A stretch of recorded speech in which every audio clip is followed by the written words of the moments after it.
Because our politician is standing by. Yeah, the Labour Party is warning today that first-time home buyers could be £280 worse off a year if Rishi Sunak follows through with what they're calling his Liz Truss-style £46 billion unfunded pledge. Well, Shadow Secretary for Work and Pensions, Alison McGovern? Oh, I beg your pardon, yes. Joins us now. Good to see you this morning, Alison. Before we start on this, because I know that's what you're here to talk to us about, I just want to ask you about the pressure on junior doctors to end their strikes, because NHS consultants have backed a pay deal, which means that they are settled. There is now pressure on junior doctors to do the same. How would the Labour Party handle the junior doctors? Well, we've got huge problems with staff retention in the NHS, which is why we set out a workforce plan and then money to go into our health service. Obviously, you know, as a shadow minister, I can't negotiate the settlement of industrial action that's happening now, but I would implore government ministers and the Prime Minister to try and do that, because you know, our NHS has suffered so much. Those doctors have been through a pandemic, and doctors and nurses are suffering right now in hospitals, particularly because of our inability to retain NHS staff. So the Labour Party would bring forward its NHS plan, which we have set out, and that would help provide stability and investment for the health service. Nobody wants to be stuck in this position all the time where we're worrying about strikes. So that's why I would implore today the government ministers to get round the table with junior doctors and talk to them about how they can bring the action to an end. I mean, talking of the health service, a great deal of concern. It's on some of the papers this morning. We're covering it today.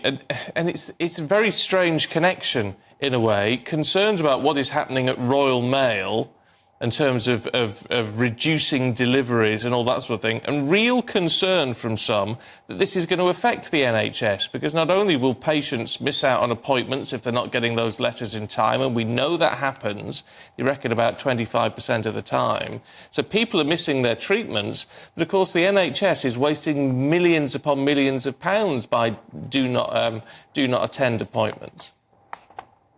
Yeah, and one of the big bits of investment and reform that we need for the NHS is to modernise this exact system. I mean, I know GP surgeries up and down the country have been working hard to try and make sure that people can use the NHS app to get appointments, but too often that is not the case.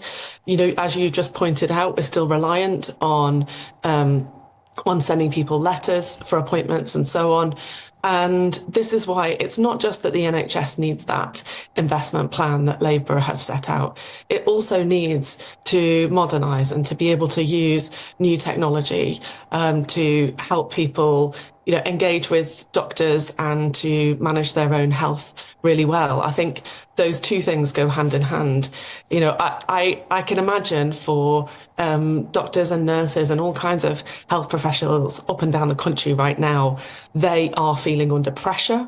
They're feeling completely stressed about what's going on in the health service at the moment. I was speaking to a doctor only last night in my constituency who was saying just that they feel extremely under pressure and things are very difficult. But I think with the right investment and with the right change, we could see, as we did under the last Labour government, satisfaction levels with the health service going up once more. We had record satisfaction levels with the NHS. There's nothing certain about the kind of level of stress and dissatisfaction that we're experiencing now. I think Labour can bring forward our plan, we can improve it, and we can see patients getting a good service and nurses and doctors not under the kind of stresses and strains that they're experiencing right now.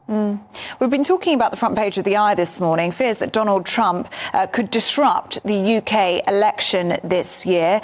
This is from a former US National Security Advisor. He says that Donald Trump would not be afraid to intervene in this year's campaign. He may provide a boost for Reform UK. How concerned are you about that and his intervention and it potentially playing into the hands of Reform UK, potentially splitting the vote from the Tories and the Labour Party, especially in the Red Wall? Well, you'll have to forgive me. I haven't seen that story directly myself. Obviously, we are all very concerned about, people who want to interfere in elections. We know that there is more and more of this sort of thing, and the role that people who want to play who want to do that sort of thing can play in elections is very worrying. And I think, the Electoral Commission should be supported in making sure that our democracy is safe and that our elections are safe. So as a general point, I would say, yes, I'm concerned about that. There's lots of forces out there that would want to interfere in elections, and we rightly treasure in this country our ability to hold free and fair elections, and that cannot be put at risk. Can I ask you then about this first-time buyer issue that you wanted to raise? You reckon the government would leave people £280 a year worse off because of I'm looking at your press release today. It talks about a £46 billion black hole. It doesn't say what black hole that is. So what's happened is that Rishi Sunak suggested that we could get rid of national insurance, which is a cost of about £46 billion. It hasn't said how that will be funded, hasn't said, where that black hole, as we describe it, how that will be filled. And that's really problematic, because what Liz Truss did when she put forward her mini budget was to bring forward huge amounts, in fact, £45 billion worth of unfunded tax cuts. What that did was destabilised our economy, and it meant that the Bank of England had to put up interest rates, and people will be only too aware of the consequences of that. So our calculation that you just read out there is about the impact on first-time buyers of doing that. I would say, people have to learn the lesson of what happened under Liz Truss, which is that when you manage the country's finances, you have to do so in a way that gives people confidence, where it's predictable for business so that they know that their investments can be made with the level of stability in the economy. And so I think it's really surprising, to say the least, that Rishi Sunak has failed to learn the lesson of Liz Truss. The problem with this, forgive me though, the problem with this, and I'm not disputing your sums in any way, shape or form. It may well be right. I just wonder if you're conflating too many issues to try and win people on board. The national insurance thing, we know, we don't know when it's going to happen. We know it would be phased in. It would be a long-term issue. But to conflate that £46 billion into this leaving first-time buyers worse off, it's very difficult to know how you're connecting the dots on all of that, because it would affect all of us, wouldn't it, whether we're first-time buyers or not? Sure, but it's because of the action that the Bank of England has had to take previously and could need to take. You're absolutely right, it would affect us all equally. But one of the issues that I worry most about is people having a good place to live generally, and also being able to buy their own home, which is what a lot of people want to do. And the truth is that we need to build more homes, and Labour's got a commitment to build more homes precisely so that we can help people own their own home for the first time. What we're pointing out here is that whilst the effect of making huge unfunded tax commitments would land on all of our shoulders, the impact of that on some people is really great.